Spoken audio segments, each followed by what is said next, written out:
அறிக்கையிடுகிறாள். உங்கள் தேவனாகிய கர்த்தரே உயர வானத்திலும் கீழே பூமியிலும் தேவனானவர் என்று அறிக்கையிடுகிறாள்.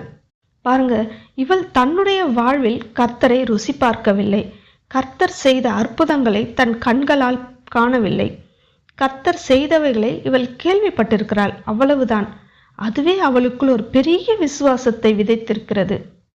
ராகாப் மட்டுமல்ல, அந்த தேசத்தில் உள்ள அனைவரும் இவைகளை எல்லாம் கேள்விப்பட்டிருக்கிறார்கள். ஆனால் அவர்கள் எல்லாம் இஸ்ரவேல் மக்களுக்கு தான் பயப்படுகிறார்களே தவிர கர்த்தரை குறித்த ஒரு சரியான எண்ணம் அவர்களுக்குள் இல்லை. ஆனால் இந்த பெண் அதை உணர்ந்து விட்டாள்.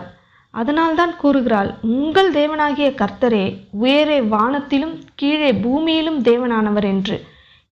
இஸ்ரவேல் மக்கள் கூட கர்த்தரை இந்த அளவுக்கு புரிந்து வைத்திருக்கவில்லை. எப்போதும் புலம்பிக் கொண்டே இருந்தார்கள்.